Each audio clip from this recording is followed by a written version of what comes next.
सरकार, आयोग और एजेंसियां मिलकर हम लोगों का काट रही हैं। उन सब की दास्तान और उसका क्या हल होगा, कैसे होगा, इन सब पर बात होगी। ठीक है, उन सब पर आज बात करेंगे आज के इस लाइव में।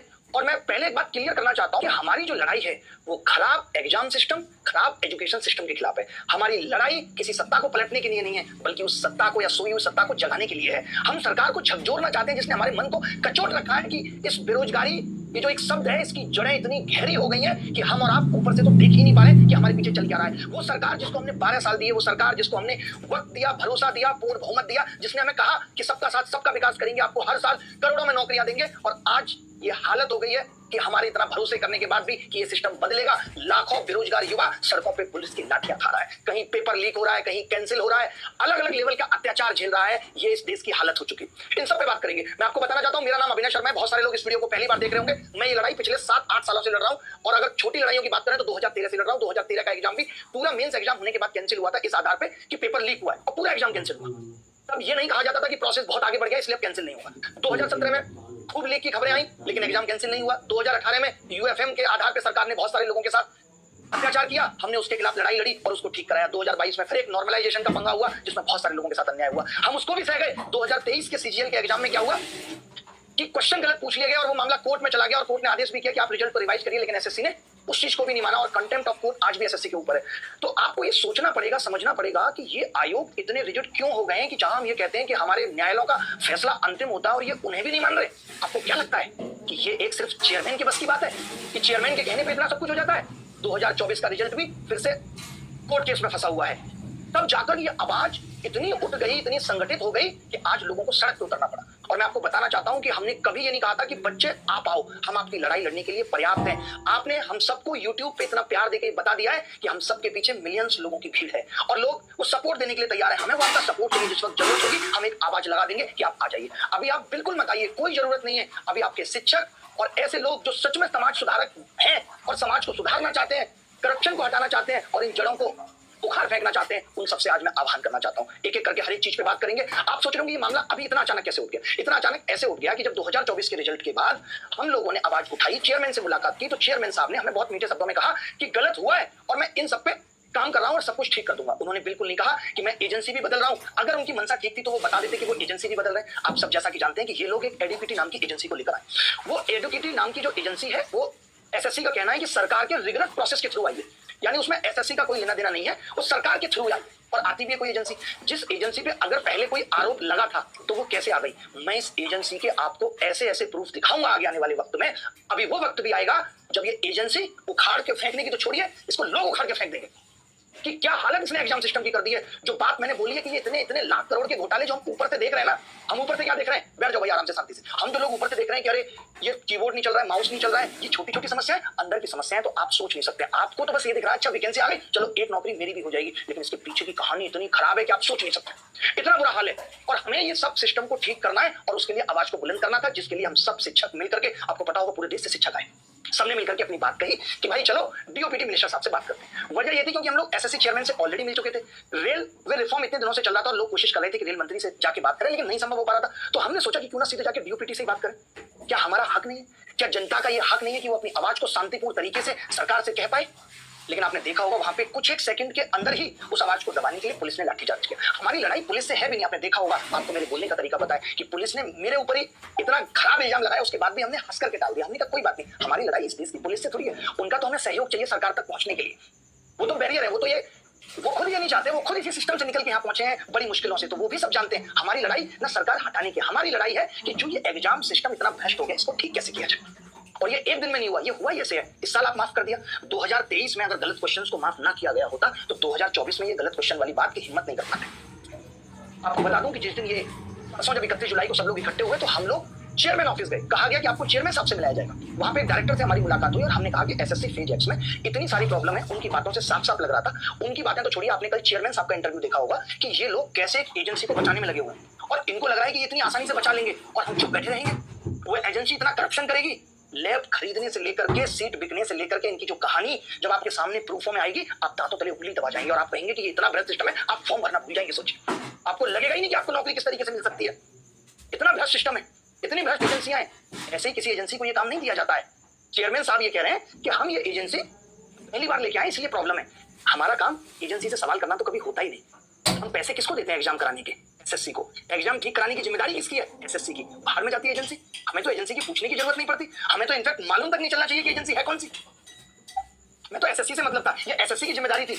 ये लोग जानबूझ के, आज इस बार आपने देखा होगा कि इस बार 5-6 एजेंसी इन्वॉल्व है। कोई आपका आधार ऑथेंटिफिकेशन कर रही है, क्यों? क्योंकि इनको एक दूसरे के सर ठिकरा फोड़ना होता है कि इसको ऊपर ये फोड़ देंगे, इसकी गलती की वजह से ऐसा हो गया, इसकी गलती की वजह से ऐसा हो गया। आयोग एकदम साफ स्वच्छ बच जाएगा, सरकारें एकदम साफ स्वच्छ बच जाएंगी। अगर सरकारों की मिली भगत नहीं है तो कितनी बड़ी बात थी डीओपीटी मिनिस्टर को हमसे मिलने की, आसानी से मिलकर बताया जा सकता था। क्या ये उनके कानों तक आवाज नहीं पहुंच रही? 31 जुलाई को जो हम देश के सब शिक्षकों ने किया है, आप देख लीजिए कि आज पूरा मीडिया समाज ये बोल रहा है कि छात्रों के साथ गलत हो रहा है। हमें यही तो हिम्मत देनी है। ये मत सोचिए इस मीडिया की हिम्मत टूट गई है, इसको हिम्मत नहीं मिल रही।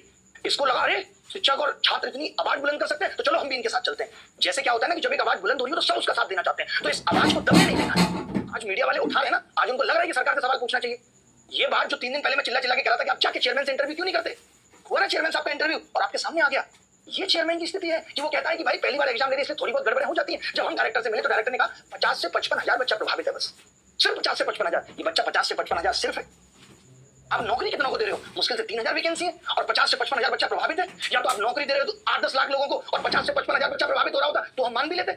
और कमी कैसी कैसी कि 25 तारीख को 24 का पेपर रिपीट हो गया। जब डायरेक्टर साहब से पूछा गया तो उनका लॉजिक था कि पेपर रिपीट हो गया, आप इसको गलत क्यों ले रहे हैं? बच्चे ने सोचा होगा 24 तारीख को कि ये तो अब आ गया, अब नहीं आएगा। हमने वही पूछ लिया, सरप्राइज दे दिया। हमने पूछा आप गलत क्वेश्चन पूछ के अपनी जेबों में पैसा भर रहे हैं 100 रुपए, और अगर यही हाल रहा तो आगे आने वाले वक्त में आप सवाल गलत बढ़ाते ही चले जाएंगे। तो उसने कहा आप गलत पूछ रहे हो, पैसा तो सरकार की जेब में जाता है। ये अधिकारी का आरोप है, मैं सरकार से भी कहना चाहता हूँ, आपके एक अधिकारी का ये आरोप है कि पैसा सरकार की जेब में जाता है जिससे रोड बनते हैं। तो आगे आने वाले वक्त में तो जेई, नीट, यूपीएससी, आप सब में गलत सवाल पूछे और 100 रुपए को चार्ज कर रहे हैं। एक बच्चा जो अपने माँ बाप की मजदूरी पे मुश्किल से फॉर्म भरता है और आप उससे अलग तरीके की वसूली चला रहे हैं। सोचिए कितना भ्रष्ट हो चुका होगा ये सिस्टम। और कमाल की बात देखिए कि जब आज इन बातों को उठा के हम मीडिया के सामने भी रख रहे हैं तो मीडिया अच्छा ऐसा होता है 100 रुपए लिए जाते हैं। 8 साल से चिल्ला रहे हैं तब तो यहां तक आवाज पहुंच पाई है कि 100 रुपए गलत तरीके से लिए जाते हैं। आप सोचिए अपनी आवाज को पहुंचाने के लिए डिजिटल इंडिया के दौर में आज 8 साल लग जा रही है। कितने दुख की बात है इस देश के लिए। हमने पूछा, एक और सवाल हमने किया था, डिस्टर्ब बिल्कुल मत करो, बिल्कुल नहीं, आराम से बैठे रहो। हमने सवाल पूछा डायरेक्टर साहब से कि भाई 500, 600 किलोमीटर आप सेंटर डाल रहे हो, क्या ये सिस्टम का फेलर नहीं है? उन्होंने कहा हम अपने जमाने में तो जनरल के डब्बे में लटक लटक के एग्जाम देने जाते थे। यानी आज अगर किसी बाप ने परेशानी उठाई है तो वो अपने बेटे को भी यही कहेगा कि तुम भी यही कहो। फिर काई की तो जनरेशन गैप और काई का अपडेशन, जो आज हम कहते हैं कि हम इतना आगे निकल चुके हैं, हम यानी हमारे अधिकारियों की सोच अभी भी वही पुरानी 30 साल वाली है। फिर काई का डिजिटल इंडिया और काई का विकसित भारत। सर मानी चाहिए ऐसे अधिकारियों को भी जो इस तरीके की बयानबाजी करते हैं। आज के बाद हमने इसीलिए सोचा था पहले भी कि हम चेयरमैन से मिलकर भी संतुष्ट नहीं थे, और अब तो हम जब डायरेक्टर से मिले तो बिल्कुल संतुष्ट नहीं है। अब तो हम जवाब सीधे जो चाहते हैं वो डीओपीटी मिनिस्टर साहब से चाहते हैं। तो एक एक चीज पे जो मैंने आपसे कहा था, आप लोगों ने भी मुझे बहुत सारे प्रश्न पूछे। आपने कहा आयोग से सर हमारा प्रश्न है, आयोग से आप प्रश्न करने का कोई फायदा नहीं है। 2024 के रिजल्ट में अभी भी सारा डेटा अगर मिला दिया जाए तो 46 रैंक अभी भी मिसिंग है, टोटल 46 रैंक मिसिंग है, जिनके बारे में हमने आरटीआई डाल के पूछा कि भाई ये 46 रैंक मिसिंग क्यों है, आप इसका जवाब दीजिए कि 46 रैंक मिसिंग क्यों है, कौन बच्चे जिनको आपने दिए। तो इसमें आयोग का सीधा जवाब है कि इस चीज का जवाब हम नहीं दे सकते, ये हम नहीं बता सकते आपको कि 46 रैंक मिसिंग क्यों है। तो आयोग से प्रश्न करना बेकार है, क्योंकि आयोग सिर्फ और सिर्फ सरकार के इशारों पे जितना गलत इस देश के युवा के साथ कर सकता है वो कर रहा है। और वेंडर से सवाल हम क्यों करेंगे? वेंडर हमारे लिए कोई औकात नहीं रखता, उसकी अकाउंटेबिलिटी नहीं है, उसे तो हमें उखाड़ के फेंकना है बस। और वो किससे उगड़वाना है? सरकार से। अब हमें मदद चाहिए कि हमें ऐसे प्रूफ, हमने 8-10 बड़े बड़े प्रूफ इकट्ठे कर लिए, हम पूरे प्रूफ का चिट्ठा जब मीडिया के सामने खोलेंगे तब आपको पता चलेगा कि वो ये एजेंसियां किस तरीके से कर रही हैं। तब आपको पता चलेगा कि जो 15,000 वैकेंसीज है उसमें 2,000 भी जेन्युइन लोगों को नहीं मिल पाती है। आपके पैरों तले जमीन खिसक जाएगी। आज तभी तो इतनी बेरोजगारी बढ़ गई और बेरोजगारी का ये आलम है। लेकिन मजबूर करना पड़ेगा सिस्टम, मजबूर करना पड़ेगा सरकार को अगर सुधार करना है तो। और बहुत शांतिपूर्ण तरीके से देखिए, आप सबको मैं बहुत धीरे धीरे आपसे बात करना चाहता हूँ, थोड़ा सा लंबा होगा सेशन 2-4-5 मिनट, कि हमें हर एक कदम फूक फूक के रखना होगा। आप सोच रहे हैं कि एक बहुत छोटी सी लड़ाई हम लड़ने जा रहे हैं कि एक एडुकेटी नाम की कंपनी आ गई है और वो ठीक से एग्जाम नहीं करा पा रही है, क्या उसके पीछे की कहानी आप सोच भी नहीं सकते। लड़ाई बहुत बड़ी है, लड़ाई कई लाख करोड़ के खिलाफ है। तो जब ये लड़ाई इतनी बड़ी है तो सरकार आसानी से सुनेगी भी नहीं। सरकार हर एक हथकंडा अपनाएगी कि इस आवाज को यहीं दबा दिया जाए। हमें सबसे गुजारिश करनी पड़ेगी, सबसे सहारा लेना पड़ेगा। हम बच्चों को इन्वॉल्व सिर्फ इसीलिए नहीं करना चाहते कि हम आंदोलन को कोई भी ऐसा रूप नहीं देना चाहते, हम अपनी आवाज को कोई भी ऐसा रूप नहीं देना चाहते जिसको गलत तरीके से दबा दिया जाए। आज आप देखेंगे बीपीएससी प्रोटेस्ट हो, कुछ भी हो, इसीलिए मेरी आप सब बच्चों से गुजारिश है कि आप बिल्कुल भी कहीं मत आइए। आप जहां हैं, जिस राज्य में हैं, आपको अगर वहां अपना कोई प्रदर्शन करना है, आप सरकार के खिलाफ अपनी आवाज उठाना चाहते हैं, तो आप अगर वहां के नॉर्म्स के हिसाब से परमिशन लेके उठा सकते हैं तो बिल्कुल उठाइए। यहाँ सरकार से सवाल पूछने के लिए हम शिक्षक ही काफी हैं, आप सबको पता होगा। और हम बहुत सटीक तरीके से जाना चाहते हैं, हम कुछ भी ऐसा नहीं करना चाहते जिस एक गलती की वजह से सरकार ये कह दे कि आप गलत हो। हम बहुत सही तरीके से अपनी आवाज सिस्टम तक पहुंचाना चाहते हैं। हम डायरेक्ट बात करने की भी कोशिश कर रहे हैं कि हमारी डायरेक्ट बात हो, आप जवाब दें कि क्या होगा। ये प्रूफ भी आज मैं सिर्फ इसीलिए नहीं खोल रहा हूं क्योंकि मेरा एजेंसी से कोई लेना देना नहीं है, लेकिन मुझे जिस दिन ये लगेगा कि ये एजेंसी कैसे हट सकती है तो मैं हर एक हथकंडा अपनाऊंगा। सब प्रूफ एक एक सॉलिड चीज है, वीडियो से लेकर के ऑडियो रिकॉर्डिंग सब में इकट्ठी करके बैठा हूं, अगर सरकार नहीं सुनती तो। अब 6 तारीख को आपको पता होगा कि 6 तारीख को डीसीपी ऑफिस से हमें परमिशन मिली कि 150 लोग आकर के आप जंतर मंतर पे बैठ करके अपनी आवाज उठा सकते हैं। तो मैं ये चाहता हूं कि उन 150 लोगों में हमारे साथ देश के बड़े आईएएस आईपीएस ऑफिसर जो रिटायर हो चुके हैं, जो इस खराब सिस्टम को बहुत अच्छे से समझते हैं, मैं ऐसे लोगों को इनवाइट करना चाहता हूं, कहना चाहता हूं, आह्वान करना चाहता हूं कि आप सबसे हाथ जोड़ के रिक्वेस्ट है कि आप हमारे साथ आएं और बैठें और सरकार से हमारे साथ मिलकर के सवाल पूछें, क्योंकि आप इस सिस्टम को बहुत बेहतर से समझते हैं। मैं देश के उन एमपी से रिक्वेस्ट करना चाहता हूं जो सच में इसीलिए एमपी बने कि हम समाज को सुधारना चाहते हैं। जब सब ऐसे लोग साथ आएंगे तभी शायद कुछ बात बनेगी। मैं देश के विपक्ष के नेता राहुल गांधी जी से भी ये कहना चाहता हूं कि आप भी इस आवाज को बुलंद करें, सबके साथ आके सवाल पूछें। ये सच में सही वक्त है जब सिस्टम को सुधारा जा सकता है। हम अब और कितना इंतजार करेंगे। मैं ये चाहता हूं कि मेरे लिए लड़ाई आखिरी हो। मैं देश के एमपी जिनसे जो ये खुद भी कह रहे हैं कि हम आपके साथ मिलकर आवाज उठाने को तैयार हैं, हम नहीं चाहते। सोचिए आप कि इन्होंने शिक्षकों के खिलाफ एफआईआर कर दी, ये कितना गलत था। क्या कोई बता सकता है, क्या कोई ऐसा प्रूफ दिखा सकता है कि किसी शिक्षक ने कोई उत्पात मचाया हो? कोई बता सकता है किसी से गलत शब्द का इस्तेमाल किया हो जिसके बेसिस पे आपने एफआईआर कर दी? अगर दम है तो एफआईआर करिए। जो लोग ये करप्शन कर रहे हैं उसके लिए एफआईआर कराने के लिए लोग चिल्लाते रहते हैं, पेपर लीक हो गया है, ये पेपर माफिया जिसने लीक किया है, और सालों तक एफआईआर नहीं हो पाती है। और यहाँ एक शिक्षक जो आराम से अपनी आवाज उठा रहा था, आपने उसको डिटेन करके पुलिस थाने में बिठा दिया। और कब तक आप ऐसे आवाज दबा देंगे? फिर आप कहते हैं कि ये एक लोकतांत्रिक देश है। बताइए। तो 6 तारीख को अगर हम 3 घंटे के लिए भी जंतर मंतर पे बैठ रहे हैं तो मेरी सबसे गुजारिश है, मैं कितनों के नाम लूं, बहुत सारे सांसद हैं, एक सबसे यंगेस्ट सांसद हैं पुष्पेंद्र सरोज जी। मैं चाहूंगा विपक्ष के नेताओं में राहुल गांधी जी, अखिलेश यादव जी, कि आपको नहीं लगता कि अब ये सच में वक्त आ गया है जब सरकार से एग्जाम सिस्टम पे सीधे सवाल पूछा जाए? और क्यों आप हम लोगों के साथ मिलकर के सवाल नहीं पूछ सकते? बताइए। तो मेरी आप सबसे गुजारिश है, जितने भी लोग, मैंने बहुत सारे लोग जो हमारे लोगों ने बताया, भीम आर्मी टीम के जो चीफ है चंद्रशेखर रावत साहब, आम आदमी पार्टी के अरविंद केजरीवाल जी, मनीष सिसोदिया जो कहते हैं कि मैं शिक्षा को बहुत बेहतरीन से समझता हूं, संजय सिंह, राघव चड्ढा, क्या आप लोगों को नहीं साथ आना चाहिए? तो मैं ऐसे 150 लोगों का हम लोग एक ग्रुप बना रहे हैं कि ऐसे 150 लोग, जिसमें से लगभग 10 से 12 लोगों से हमारी बात हो गई है, बाकी से मैं चाहता हूं कि वो तो बहुत बड़े लोग हैं, लेकिन हाँ, उनके पीए हमें प्लीज इस नंबर पे मैसेज करें और ये कहें कि हम आपकी आवाज बनने को तैयार हैं। हम एग्जैक्ट 150 लोग उस दिन जंतर मंतर पे बैठ के गुजारिश करेंगे कि डीओपीटी मिनिस्टर आकर के बात करें।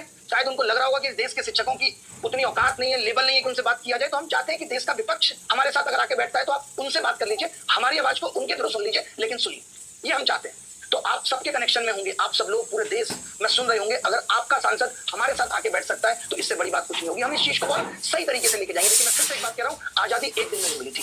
बेरोजगारी, भ्रष्टाचार की जड़ें, बेरोजगारी या खराब सिस्टम में इतनी गहरी हो चुकी है कि एक दिन में कुछ ठीक नहीं होगा। धीरे धीरे चीजें मिलेंगी, कभी 10 चीजें मिलेंगी, कभी कुछ चीजें कोर्ट से मिलेंगी। अगर इस एजेंसी को हमें हटाना भी पड़ेगा, हम एक लीगल टीम से भी सब कुछ कर रहे हैं, हर एक तैयारी कर रहे हैं। और हम सिर्फ अब इन जो अभी चीजें होंगी इसी पे आवाज नहीं उठाएंगे, हम हर एक चीज पे आवाज उठाएंगे, चाहे वो कोर्ट के जरिए हो कि आप 5 साल तक कैसे रेल मिनिस्टर या रेल मिनिस्ट्री बच्चों का 400 रुपए दबा के बैठे रही। इस एग्जाम सिस्टम को सुधारने के लिए जितनी भी चीजें हो सकती हैं, थ्रू कोर्ट, थ्रू अपनी आवाज सीधे संसद तक पहुंचा करके बस सवाल चाहिए। हम कभी नहीं चाहते, मुझे पता है बहुत सारे एमपी में कहते हैं हम आपकी आवाज संसद में उठा देते, क्या होगा? हमें आवाज उठवानी नहीं है, हमें इसका जवाब चाहिए कि क्या आपको नहीं पता कि आपके आयोग इस तरीके की एजेंसियों के साथ मिलकर कैसे धंधेबाजी कर रहे हैं? हमें उस पर जवाब चाहिए। तो अभी जो हमने सोचा है, आपने एक चीज देखी, हम उस स्तर पे आ चुके हैं जहां मीडिया को भी समझ में आ गया है कि बच्चों के साथ गलत हो रहा है, और जब शिक्षक उसकी आवाज उठा रहा है तो उस पर पुलिस लाठियां चार्ज कर रही है, जो कि एकदम बर्बरता है। सरकार की एकदम निंदा होनी चाहिए इस बात की कि आप ऐसा कैसे कर सकते हैं। और हम लोग तो देश की व्यवस्था को बहुत अच्छे से समझते हैं, और हमें मालूम है, इसीलिए हमने बच्चों को नहीं बुलाया। हमने नहीं कहा कि भाई आप लोग आ जाओ। अभी भी हम किसी भी बच्चे को बुलाना नहीं चाहते। आप जहां हैं, आपको लगता है आप वीडियो बना करके इस आवाज को बड़ा कर सकते हैं तो आप वीडियो बना के जारी करिए, ताकि जब इतनी सारी चीजें लोगों के सामने जाएंगी, जब हर तरफ यही दिखेगा कि कैसे बेरोजगार युवा करा रहा है, तो शायद लोगों की समझ में आए, आपका दर्द समझ में आए। बाकी अभी जो प्लान है वो एक ये प्लान है कि 6 तारीख को देश के शिक्षक जितने भी, मैं स्पेशली नाम लेके भी रिक्वेस्ट करना चाहता हूं, बाकी शिक्षक सारे जुड़े हुए हैं एक ग्रुप के जरिए। मैं अब फिर से गुजारिश करना चाहता हूं, चाहे वो खान सर हो, आपको भी 6 तारीख को आना पड़ेगा। आप भी बैठेंगे और ये हमारा बहुत शांतिपूर्ण तरीके से, 150 लोग होते कितने हैं, मैं दिल्ली पुलिस से भी रिक्वेस्ट करता हूं कि आप आराम से जितने भी फोर्स के साथ आ सकते हैं, हमें आराम से आके खड़े हो जाइए। हम बहुत शांतिपूर्ण तरीके से अपनी बात रखेंगे।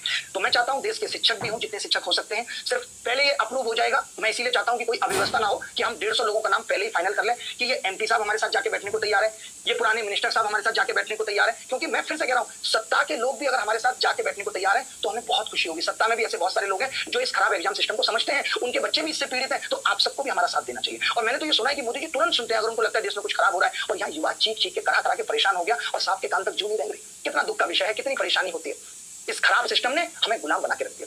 और अब वक्त आ गया है कि इस पूरी तरीके से खत्म करना है, थोड़ा वक्त लगेगा, धीरे धीरे हम पूरी तरीके से इसे साफ कर पाएंगे। तो आप सबसे गुजारिश है, जो मैंने अभी कहा, कि आप अपने अपने जगह के सांसदों से, विधायकों से ये विनती करिए, जितने लोग भी 150 लोगों की बात है सिर्फ, अगर हमारे साथ आके बैठेंगे तो हम इस आवाज को अलग तरीके से लेके जाएंगे। आपने कभी नहीं सुना होगा कि इस तरीके से भी देश में प्रोटेस्ट हुए। अब देश में प्रोटेस्ट करना, आंदोलन करना इतना मुश्किल हो गया है कि हमें इस तरीके के रास्ते अपनाने पड़ रहे हैं। हम चाहते तो देश का लाखों युवा आके बैठ सकता था, बट हमें नहीं करना। हम जानते हैं ना कि सरकार उस चीज का दमन किस तरीके से कर देगी। हमने किसान आंदोलन भी देखा है, हमने बीपीएससी प्रोटेस्ट भी देखा है।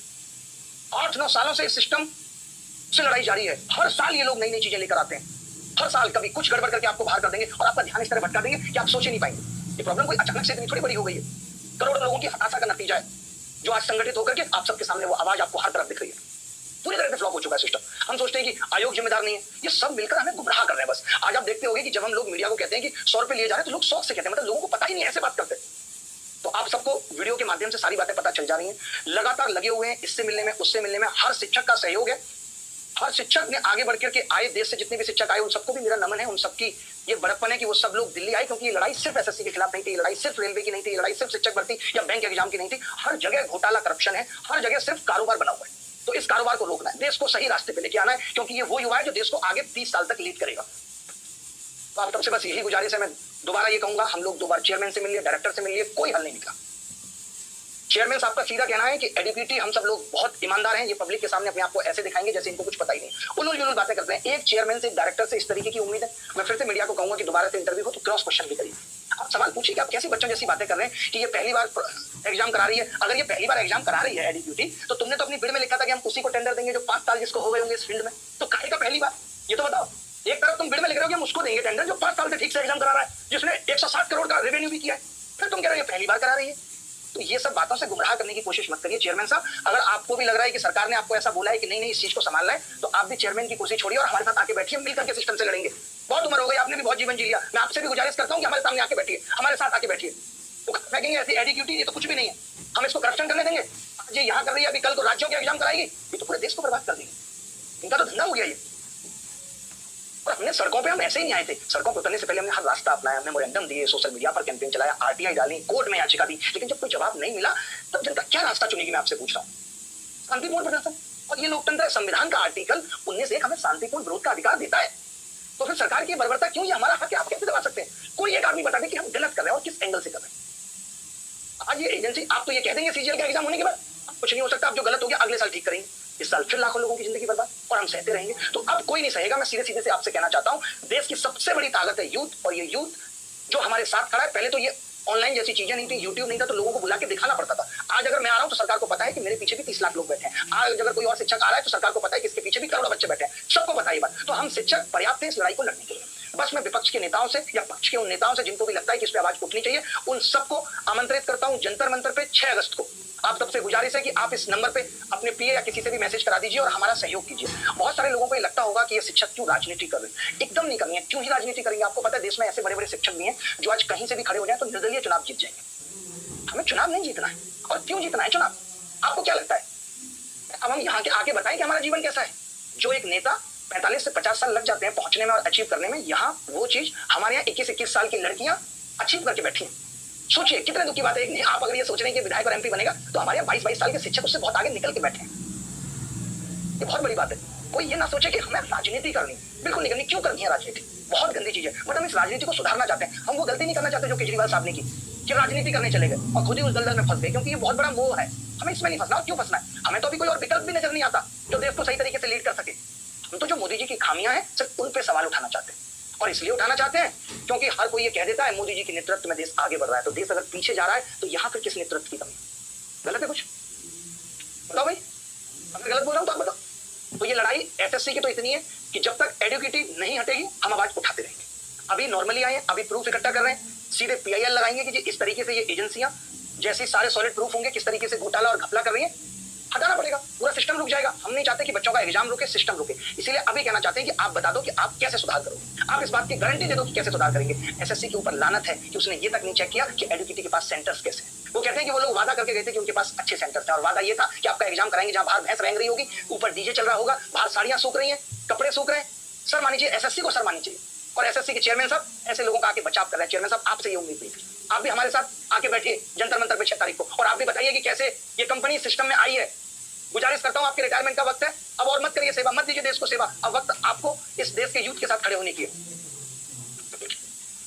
तो मैं देश के सभी बड़े बड़े लोगों से ये गुजारिश करता हूं, मैं कपिल सिब्बल साहब से भी गुजारिश करता हूं, आप इतने बड़े लीगल एक्सपर्ट हैं, आप भी हमारी आगे आके बढ़ के मदद करिए। सभी शिक्षकों की भूमिका बहुत जबरदस्त रही, सबने बहुत अच्छे से इस लड़ाई को अंजाम दिया। बस एक गलती मैं मानता हूं वो शिक्षकों की बिल्कुल भी नहीं, सरकार की, कि आपने इस तरीके से एफआईआर की। उसके लिए भी हम सब लोगों ने मिलकर के राष्ट्रपति जी को भी ज्ञापन दिया है कि ये एफआईआर को एकदम खत्म किया जाए, जिन भी शिक्षकों पे हुई है ये एकदम गलत है। और छात्र और उनके पेरेंट्स भी दूर दूर से तमाम मैसेज और मेल कर रहे हैं, उनका भी बहुत समर्थन मिल रहा है, और हम चाहते हैं कि सब लोग अगर इकट्ठे होंगे तभी शायद बात बनेगी, तभी सरकार को ये प्रेशर लगेगा कि अब इस चीज को ठीक करना पड़ेगा। क्योंकि सिर्फ एग्जाम सिस्टम ही नहीं, एजुकेशन सिस्टम का भी बहुत बुरा हाल हो चुका है। एजुकेशन पॉलिसी आ जाती है, कोई अपडेशन नहीं है, सीईटी की बात करते हैं, कोई लागू नहीं हो रहा। तो सरकार का ध्यान क्या सिर्फ चुनाव मैनेजमेंट पे है कि कब कहां कौन से राज्य में चुनाव है? चुनाव के बाद तो ये मुद्दे भी होते हैं ना। पहले ये होता था कि एक मुख्यमंत्री बन गया, अब उसने चाहे 4 महीने का एफर्ट लगाया, लेकिन 5 साल तक वो जनता के लिए काम करेगा। अब क्या हो रहा है कि टाइम ही नहीं मिल रहा। मोदी जी को जिम्मेदारी है देश जिताना, बिहार जिताना, यूपी जिताना, एमपी जिताना, इसमें तो बच्चों का जीवन पूरा निकल जाएगा, बूढ़े हो जाएंगे वो आप जिताने में ही लगे रहे। तो थोड़ा सा देश के यूथ के बारे में भी सोचिए, जो आपने वादे किए थे उनके बारे में भी सोचिए। तो अभी की प्लानिंग सिर्फ एक है जो मुझे आपसे कहनी है, बतानी है, कि 6 तारीख को जंतर मंतर पे जो 150 लोगों की परमिशन दिल्ली पुलिस ने दी है, और मेरी दिल्ली पुलिस से भी ये गुजारिश है कि आपका मन कभी भी बदल सकता है। आप सोच सकते हैं कि नहीं नहीं अभी आप नहीं बैठेंगे, तो हमने ये नंबर जारी किया हुआ है, आप इस पे कॉल करके हमें बता दीजिए। ऐसा मत करिएगा कि वहां बुला के आप अपनी लाठियां तैयार रखें कि हम लाठियां देंगे, ये एकदम सही तरीका नहीं है। ऊपर वाला देख रहा है, मैं बता दूं आपको, कल को आपका बच्चा भी उसी सिस्टम का शिकार होगा, बेरोजगार रह जाएगा, और फिर आप कहेंगे कोई बात नहीं बेटा, मैं भी भ्रष्टाचार से तेरे लिए पैसा जोड़ के दूंगा, तू चिंता मत कर। वो क्या करेगा आगे, उसके पास कोई और ऑप्शन नहीं होगा। तो अगली वाली पीढ़ी का भी ध्यान कर लीजिएगा। तो 150 लोगों को पुलिस ने बोला है, डीसीपी ने बोला है कि आप बैठिए। उस 150 लोगों में हमने फिर से गुजारिश की है कि जितने भी एक हम ये अमिताभ ठाकुर साहब है आईपीएस, जिन्होंने पहले भी इस तरीके के बहुत मुद्दे लड़े हैं, तो हम ऐसे लोगों को भी इन्वाइट करते हैं कि आप लोग भी शिक्षकों का आके साथ दें और इस मुहिम में हमारी आवाज बने ताकि हम सुधार ला पाए। धन्यवाद, थैंक यू, बाय।